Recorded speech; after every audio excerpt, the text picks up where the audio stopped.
thunder. Jersey City 65, Princeton 63, Cherry Hill 65. New Jersey instant weather every 10 minutes on New Jersey 1. Princeton, New Jersey, site of one of America's prestigious Ivy League colleges.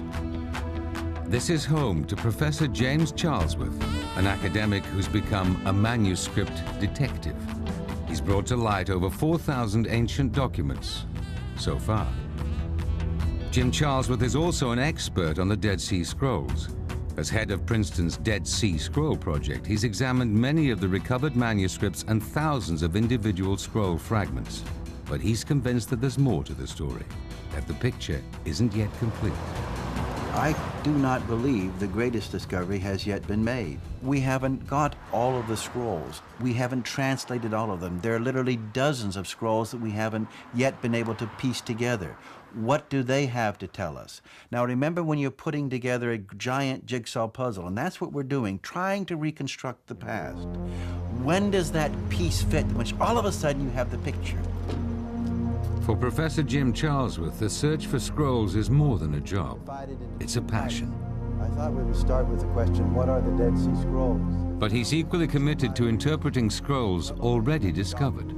The Dead Sea Scrolls are 2,000 years old, not only biblical scrolls, but also previously unknown documents.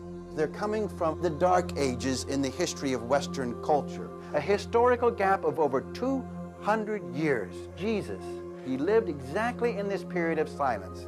And his voice, how did our culture take shape? Whether we're talking about our culture, Western culture, or we're talking about Judaism, or we're talking about Christianity, we're talking about the same thing. How did all this stuff get started? For Charlesworth, the Dead Sea Scrolls may hold the key, and the answers could throw doubt on beliefs held over many centuries. How's the alignment? Can you get the sheens in line so the alignment's going really well. All the final corrections At Princeton, Charlesworth works on scrolls, weighing the evidence and publishing his conclusions. But he also inhabits another world, the twilight world of scroll trading.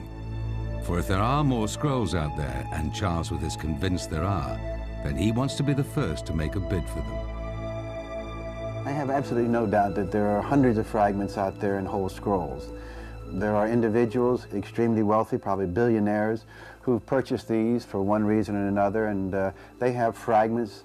There are fragments in the homes of lawyers and Bedouin and other individuals in Israel today. I do know that there are full scrolls in Amman and in Damascus. Charlesworth knows that many of his leads will go nowhere, but it's a risk he has to take. I am criticized for going after something that's not there.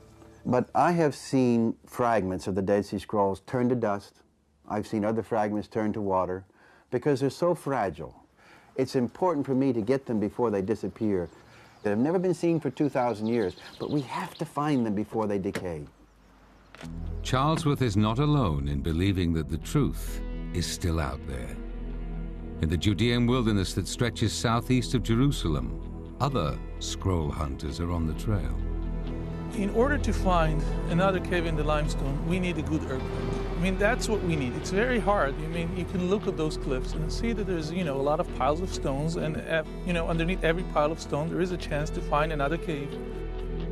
Hanan Eshel is an archaeologist who continues to scour the cliffs on the northwestern shore of the Dead Sea. Here, the first scrolls were discovered 50 years ago. Sometimes in the summer of 1947, 3 Bedouins were climbing up this cliff. And what they found was this cave. Those 2 entrances were blocked, and the only entrance which was open is this small one. And over there, the jars were standing, and one of the Bedouins, Muhammad Adib, he told us that altogether he found 8 jars. 6 of them were empty. One of them was full with soil, and in the last one, he found 3 complete scrolls. Now he took out his 3 scrolls and some of the jars and went down the cliff back to his tent. He showed it to his cousin, and they started to excavate here, and they found another 4 scrolls. So altogether 7 scrolls were found by the Bedouins here in 1947. Those first scrolls passed quickly into the hands of a Bethlehem merchant, Khalil Iskander Shaheen. better known as Kando. Suspecting they might be of value, Kando purchased the scrolls from the Bedouin and started looking for buyers himself. The trade in Dead Sea Scrolls had begun. When the Bedouin realized that scrolls meant money, they began to hunt in earnest. As desert dwellers, they knew where to look and unearthed many more scrolls than the archaeologists who were to join the search. In that first decade, the remains of over 800 manuscripts were found in 11 caves. To stop the trade in scrolls and prevent them vanishing again from history, an international team of scholars based in Jerusalem tried to buy the thousands of fragments that came on the market.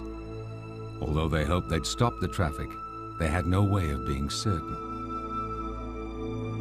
But who actually wrote the scrolls? Whose story did they tell? And why were they hidden? As the discovery and trading of scrolls accelerated, archaeologists began excavating the ruins of an ancient settlement called Qumran, just a mile away from the cave where the first scrolls were discovered. In this room, long tables and short one and 3 inkwells were found, one from metal, the rest from pottery. And finding 3 and the tables together point up to the point that some of the scrolls were probably copied in this room. Evidence began to suggest that the people who lived here had been the keepers of the Dead Sea Scrolls. Archaeologists were convinced they had hidden their scrolls in nearby caves just before their community was destroyed by Roman legions in 68 AD. For 2,000 years, the caves kept their secrets, protecting a legacy from the most formative years of both Judaism and Christianity.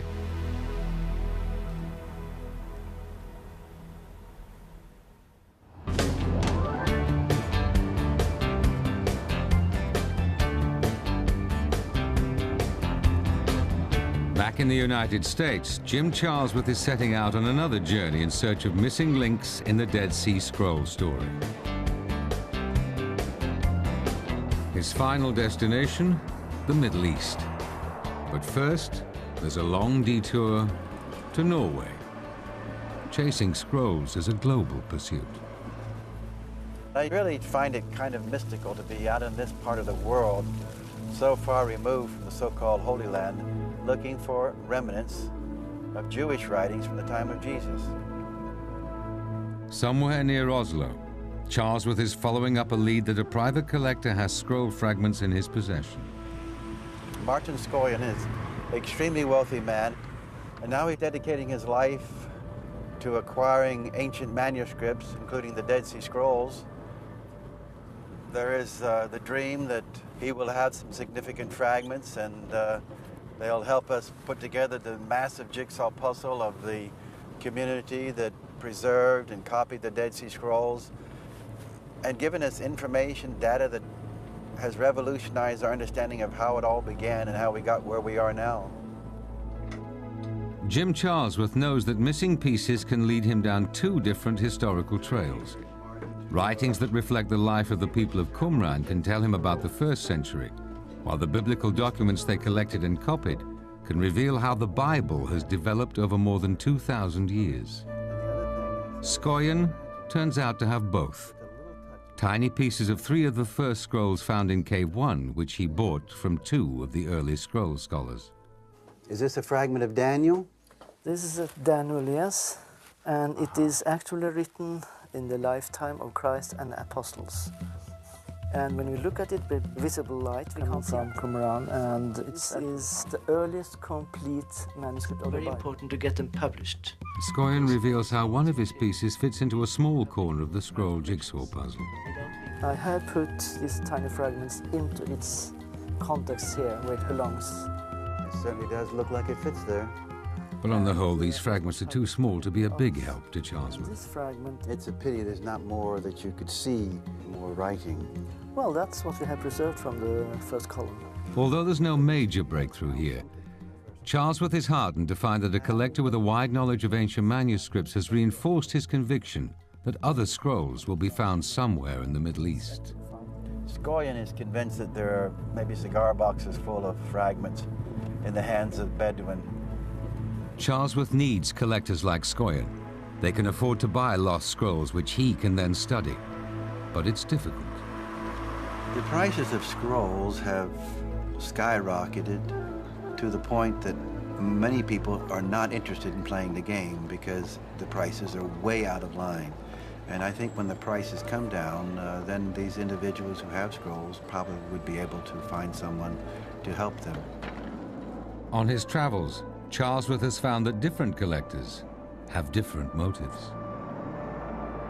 Now, one reason is it's very lucrative. You buy a scroll or a fragment for maybe $10,000, and if you're lucky, you maybe sell it for $200,000. Another reason is you become very important. You have power. And in many circles, the most powerful person is the one who has something that you want.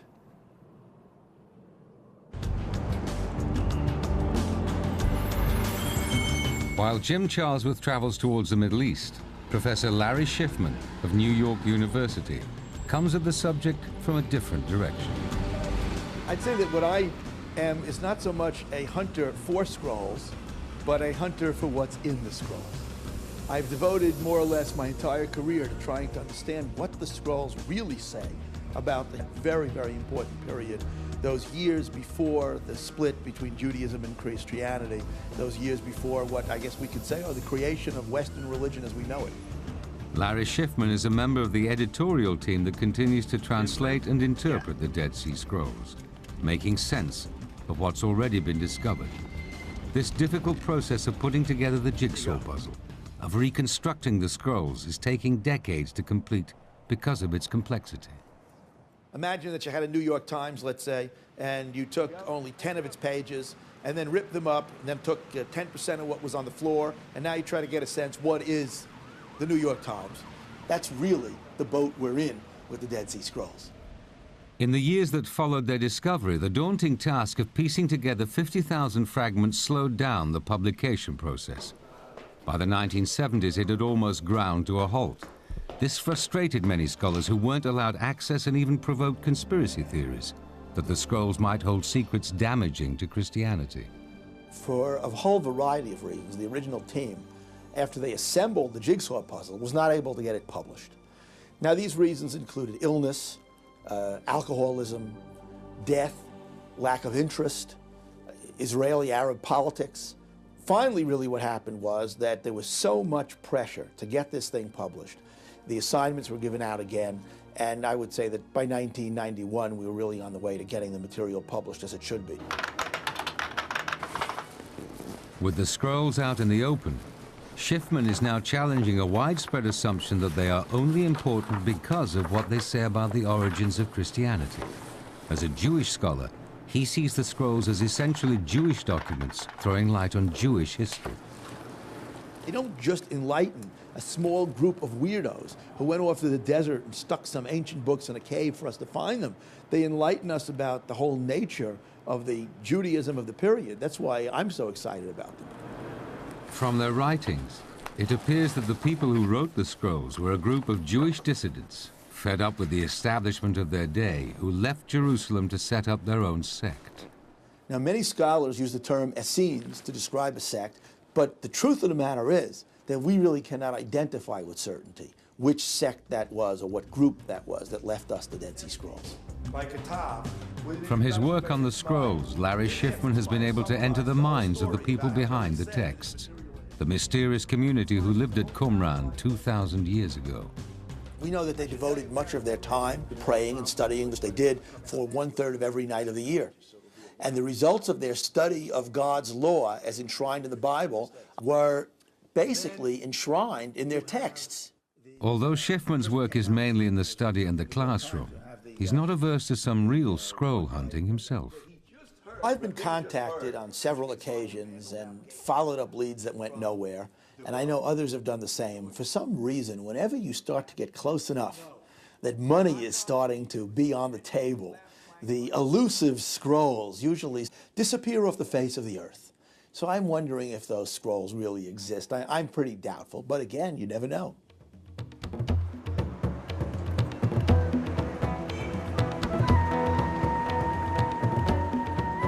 Sustained by his belief that there are more scrolls to be found, Jim Charlesworth continues his journey. His next stop, Jordan's capital, Amman. Now, how does one continue in this task of looking for scrolls or looking for fragments? You first of all listen, get to know people, and pretty soon you learn, you hear things. There are, of course, circles in which you hear about basketball or cricket, and other circles in which you hear about scrolls, and the rumors that, hey, have you heard that? And you follow that up, and lo and behold, every now and then you find out, I cannot believe what we have found today.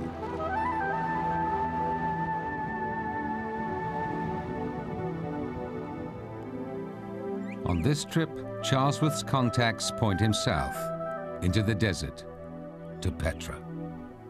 Petra was a magnificent trading center when the Dead Sea Scrolls were being copied.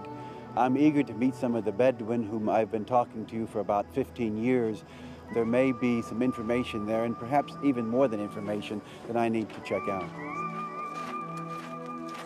Though many leads will turn out to be dead ends, Charlesworth is convinced that every rumor, however vague, needs to be pursued.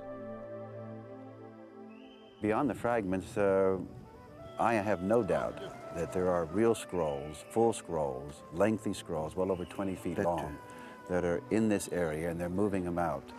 And they're not in the hands of Bedouins, but through the Bedouins I can get fragments and get words about where this other material is. Here, the Bedouin are still acting as archaeologists, still digging, as they had done in Qumran several decades earlier. And the record shows that it's the Bedouin who are the people most likely to know the whereabouts of any new discoveries. I am a professor at Princeton, and I have been here in Petra 5 times. Welcome, come. The Bedouins from Qumran, they come to Petra? Sometimes. Sometimes? Sometimes, yeah. You speak the same language? Caravan? Caravan. They make caravan. What do they bring with them? Bring some dresses, some eat, some salt from Dead Sea, milk, you know. Oh. Antiquities? They bring some antiquities. I know that. They have told me they bring antiquities. Have you seen antiquities come over? But this the story before my life. Before my life. This is all the story. Yeah. Not my life. Earlier, yeah. Yeah. If you hear of anything, let me know. This first meeting hasn't yielded any immediate results, but that's not unusual. Getting information from Bedouin is a long process of gaining trust. And in the turbulent world of Middle Eastern politics and culture, Charlesworth has to tread cautiously.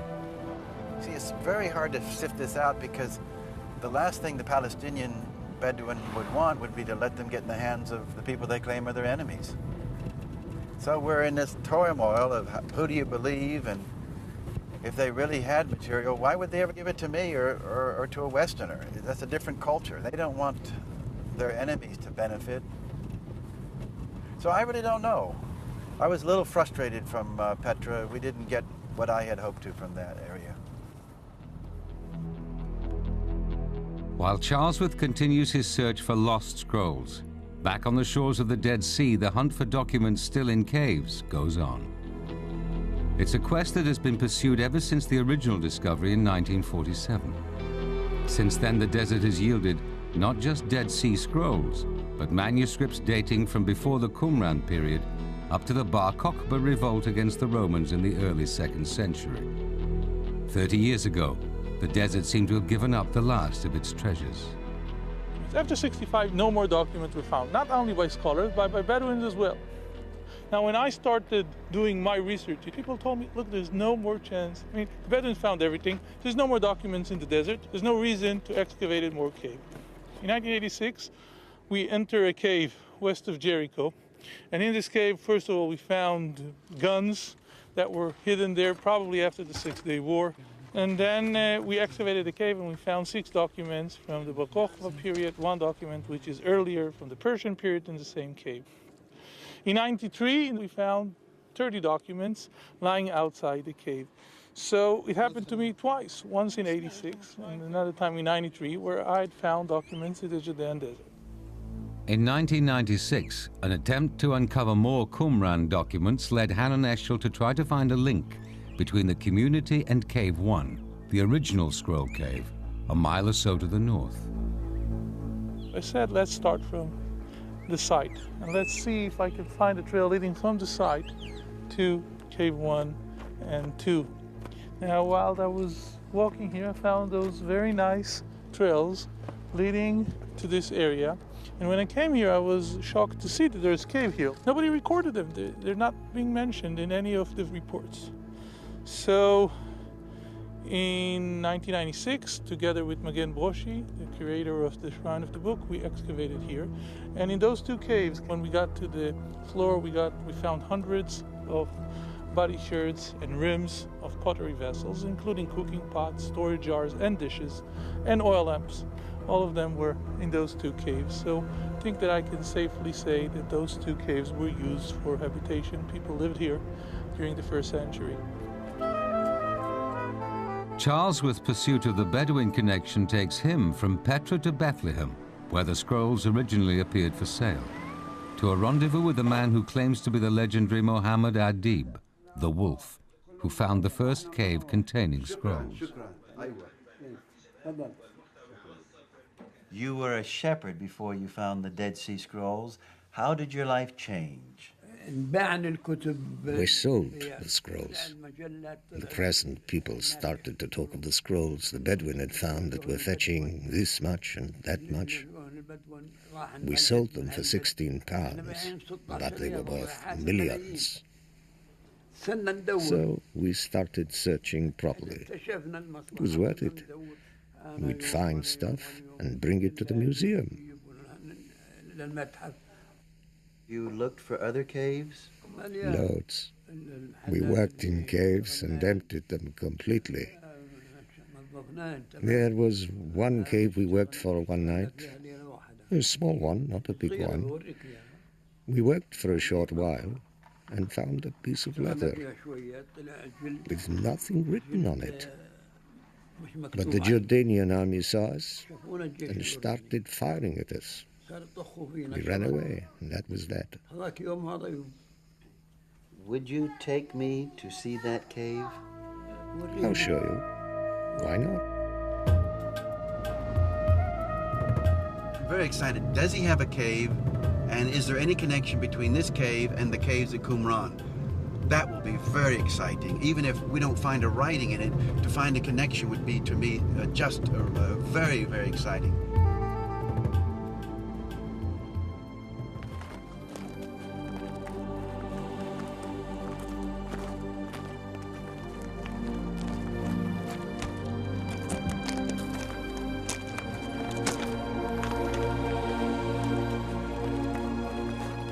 هذا مهارة.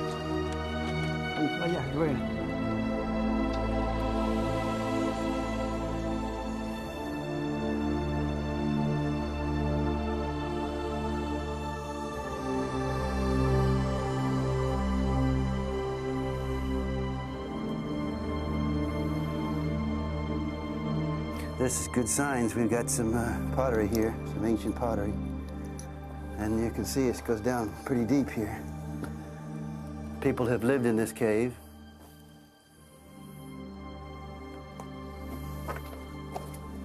Curious if this goes somewhere. It looks like it's been filled up, doesn't it? I wonder what's in there beyond there. I can see back into this crevice maybe 15 or more feet. Looks like a place where some things have been hidden at one time, maybe robbed by Bedouin, or has an interesting story to tell, that's for sure. Was it a place for hiding scrolls when the Qumranites fled from the Romans? That's a good question. Here's another little crevice that's very interesting, isn't it? That goes up a long way. It looks very much like many of the crevices in which Dead Sea Scrolls had been placed. Well, there's no question this has been inhabited. Wonder what story it will have to tell us over the years. Are we standing now on scrolls? How far down does it go? Archaeologists have visited this cave, but it has never been fully excavated. It's impossible to assess the layers of history at a glance. To explore it further, he'll have to get a permit, and Charlesworth has every reason to be optimistic. هذا إسرائيلي. Israeli تلاتة رومانا. هذا إسرائيلي. أيوة. هذا إسرائيلي هذا يوناني. أيوة. روماني. Romani. Exactly what I thought. We have Roman pottery here. هذا روماني. Romani. هذه إسرائيلي. Israeli. إسرائيلي. إسرائيلي. So we have clear evidence of occupation in that one cave from the time of Isaiah down to the destruction of the 1st century. Jerusalem, where much of the drama of the scrolls has been played out over the last 50 years. It's here in the Israel Museum's Shrine of the Book that the public can see the major scrolls unearthed by the wolf in 1947, an opportunity that 750,000 people take each year.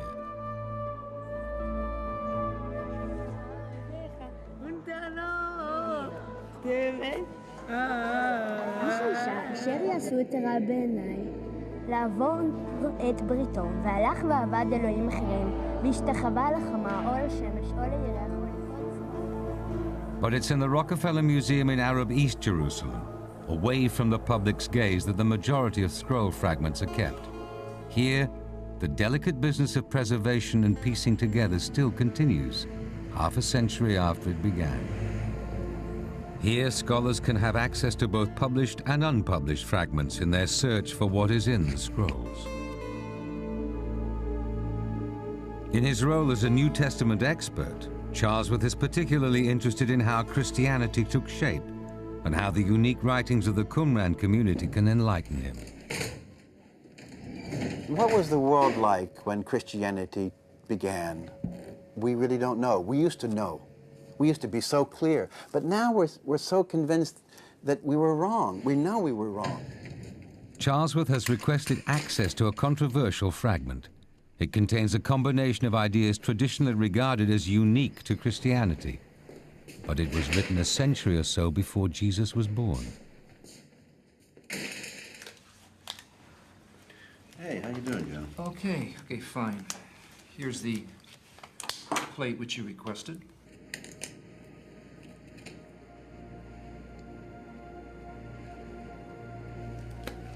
This is a very exciting fragment. We're looking at a text, the portions of a text that have remained, how many little fragments we have. A Jewish document that is at least 2,000 years old, let's say the century before Jesus.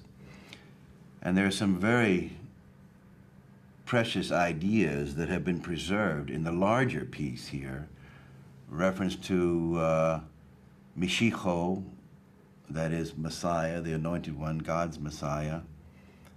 The reference to the resurrection of those who are dead, and the belief in this is the end of time. So these three ideas. We take some of the Christian ideas like the coming of the Messiah. Now we can find that in some of these Dead Sea Scrolls. Here's the Messiah who will come.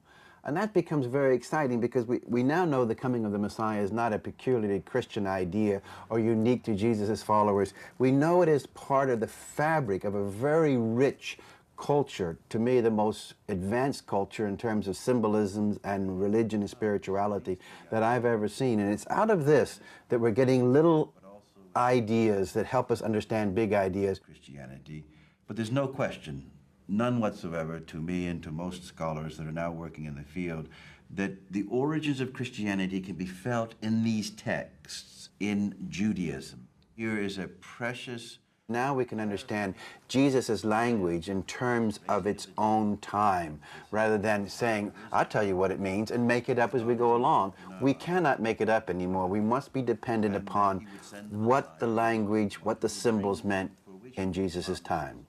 It's a very important way of exploring a dark period in history. The Dead Sea Scrolls then are like the giant flashlight that shines into a lost corridor of history.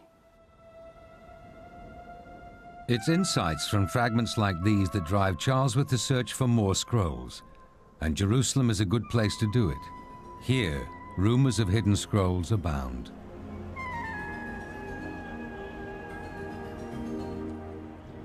Just a few days ago, a man came to me from East Jerusalem, an Arab, and he said, we've made contact with some Bedouin who allegedly hid some scrolls south of here, maybe 2 hours drive south of Jerusalem, and they hid scrolls in the earth, in an earthen vessel, just before or during the Six-Day War, so that would be before 67. So we're kind of running this down. You have two possibilities. One is a you know, kind of a wild goose chase, but then there are reasons to think that we better be serious and follow this up, and that's because we've seen fear in the eyes of some of the Arabs, and the Arabs involved are showing that they are very scared right now, and that connects not with it being a wild goose chase, but there may be something very important here. The lead takes Charlesworth to the old city and a meeting with an Arab middleman. He hopes to be put in touch with the Bedouin scroll owners. They just arrived now. They're waiting until it's done. It's a lot of money they're talking about. For them, it's something they kept for 27 years. It's not a joke. Do you have any idea when they'd be here then? They didn't want to give. You know what I mean? I agree. This business, it's, you know how it works. I think they also thinking for the future. If Sure. Israeli get involved or anybody, they say we didn't Exactly. find it in Israel. We find it. Then we have the Jordanian interview. That's Palestinian right. interview. You know what we're talking about? We're into smuggling. Me and you. Yeah, see, this is I what we're brought talking about. you- You could find his corpse and my corpse. No, we don't want it. Those are tough. Not easy. I know what Oh, I know, exactly. I agree with you. You're getting off close to something you didn't even dream of doing. I'm taking off.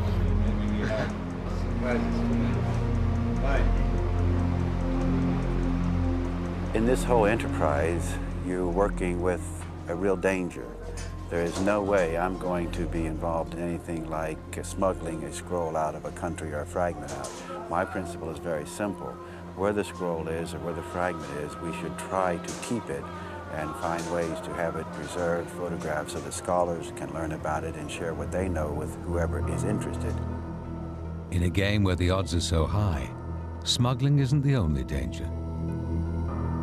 As we search for scrolls, of course, people bring us scrolls, and sometimes the ink is so wet you're afraid to touch it. Obviously, we're referring to fakes. I have been looking at scrolls, and many of them have turned out to be fakes. You do a study of the leather, do a study of the handwriting, but still, some of these people are exceedingly gifted in making fakes. So we work together as a team of scholars, and sometimes they are fakes. Charlesworth's patience pays off. The meeting in the old city gives him the chance to examine a scroll from the Bedouin, at last. We have here the scroll of Esther that is lined horizontally and vertically so that Hebrew can be hung on it and written right to left, precisely as in the Dead Sea Scrolls. What's interesting, I'm holding the scroll of Esther, the book that we have not yet clearly found among the hundreds of thousands of fragments found in the 11 caves at Qumran. But we're looking for a scroll that's 2,000 years old, not 50 years old. This is not an ancient scroll, and that's all the difference in the world. For Charlesworth, finding Dead Sea Scrolls is proving difficult. The same was true of Hanan Eshel's search in Qumran in 1996. But though no new scrolls were found from his excavations, other ancient objects were. And it's amazing that in 1996 you still find vessels so close to Qumran that nobody had found. We start excavating, then we realize that we're standing on an area the tents were built. We found even a tent pole that was used there.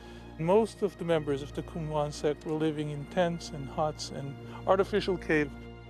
As more artifacts are found around the Qumran site, a picture not just of what the community believed, but how they lived is coming into focus.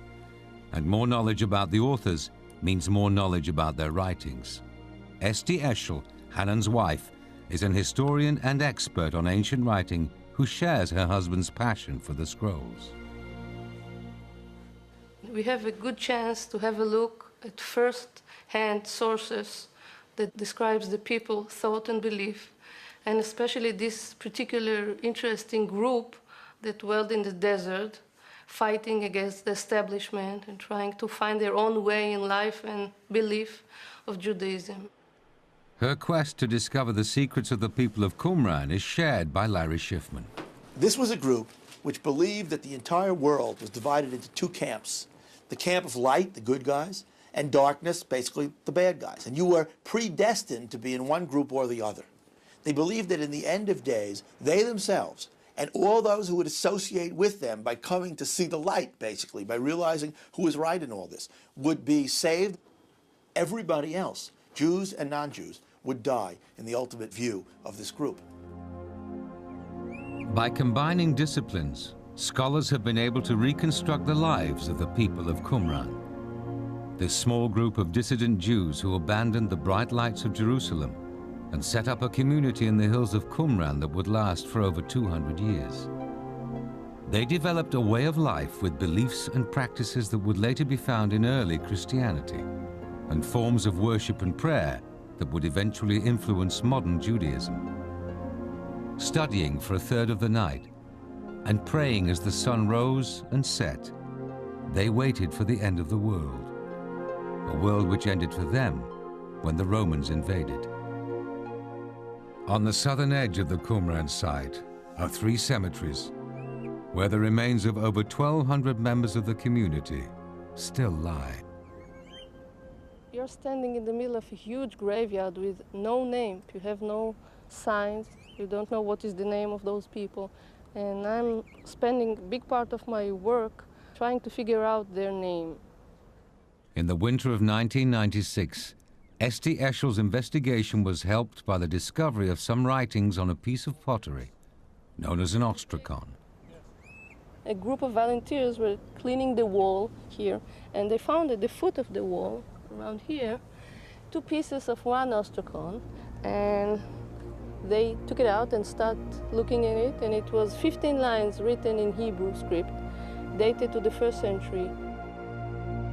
It appears to be a form for new members of the community.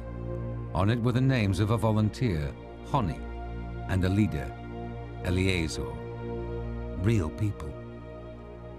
As for Hanan Eschel, it's the graveyard itself that tells him even more about these people. Although the cemetery was not excavated fully, we have only sample of the graves. It is very important data about the nature of the group, because most of the people who were buried here were very young. They died in their 30s. Only one man got to the age of 65.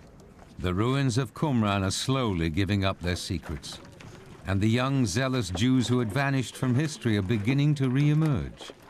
For the scholars who are bringing them back to life, it's a unique experience. All people who deals with Qumran scrolls, a small community of scholars, they're taking very seriously every letter that are written in the scrolls. We're basically showing how a group of young people had influenced Christians and Jews that took God in a serious way. And we can learn from their writing about a very interesting period that influenced all of us today. My own feeling about this group is kind of two-sided, double-edged sword. On the one hand, I have tremendous, tremendous respect for many of their teachings, for their devotion, for the beautiful compositions that they produced, the willingness to sacrifice anything for what they understood as God's way of life. On the other hand, there are really some teachings that are hard to agree with, like hatred of those who don't agree with you, the feeling that everyone will be destroyed in the end of days. There are aspects here which are really hard to agree with.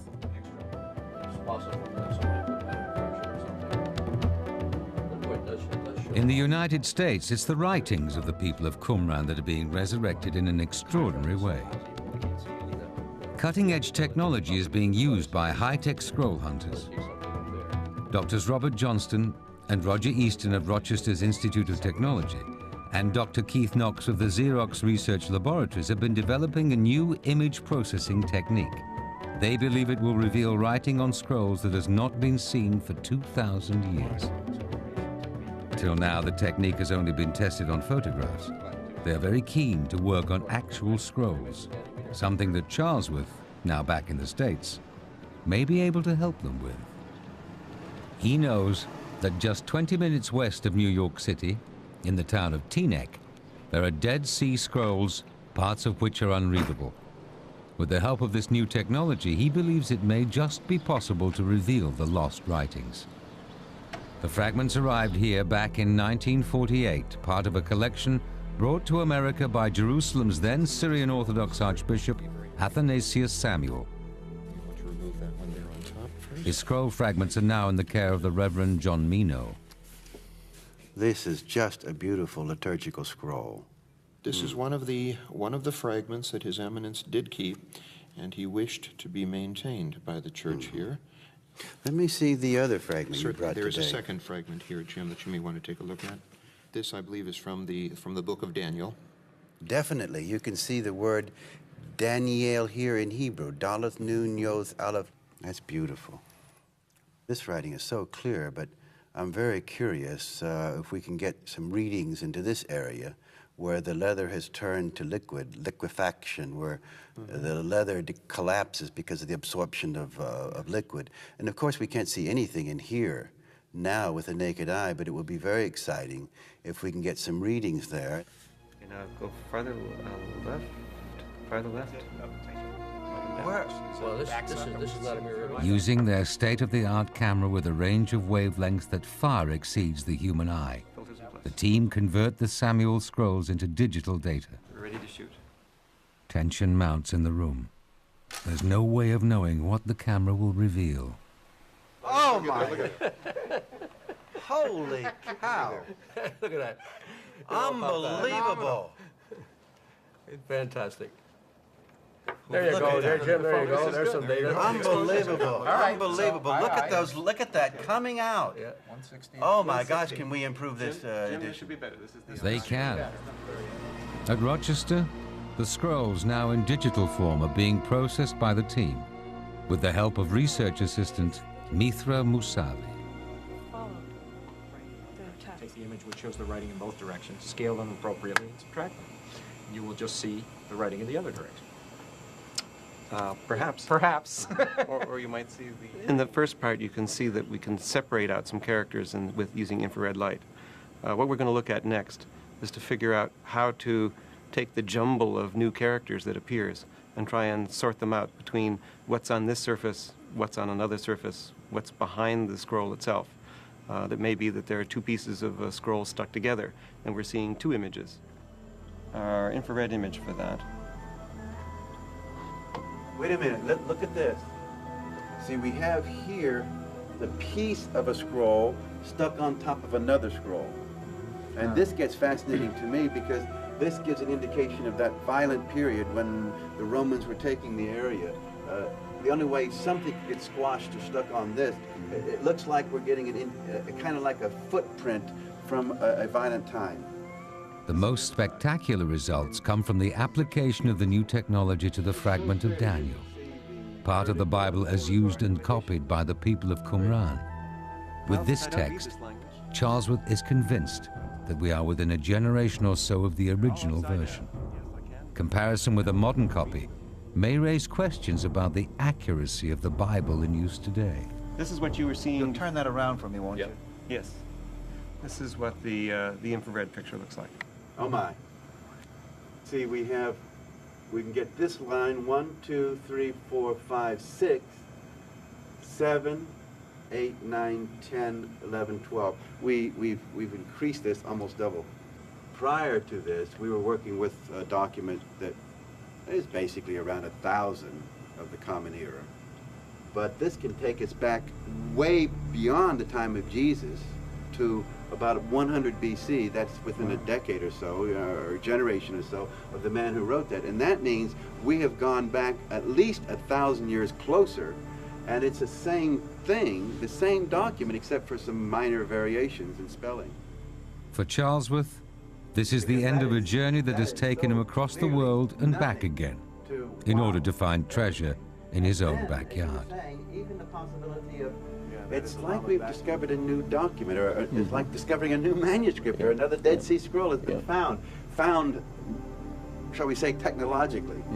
Because if we find a fragment that has 1 or 2 words on it, we're excited, but here we should be ecstatic because we have lines and lines, plus we already know It is clear that there is a large number of these scrolls and scroll fragments that have yet to be examined using techniques like this. We're able to get significant improvements in the readability, in the legibility of the characters in the scrolls, and we see that large number of scrolls yet to be examined using this technique as something that could keep us busy for quite a while. You gave him an idea. You could say that the scrolls send us a message across the 2 millennia. That message for us today, I think, is to understand the extent to which the variegated nature of Judaism in that period gave birth, on the one hand, to Rabbinic Judaism, but on the other hand, through a whole variety of transmogrifications and changes and all this, to Christianity as well, which teaches that Christianity has its roots in Judaism and therefore comes to tell us the importance of the kinds of relations between the 2 groups that we would hope would be there for the future. There is good reason to continue to look for. And I'm sure that Cave 12 will be found. I really hope that I will take part in this adventure. But if not, I'm willing that everybody else will do it. As long as we have more documents and we'll have better data about the people, it's important. What about it? Am I going to continue to look for scrolls and fragments of scrolls? Absolutely. I'm convinced that there are a lot of fragments out there that may help us understand things that we haven't even asked about. So I shall keep looking as long as I live, because I've said it repeatedly, I think the great discoveries are yet to be made.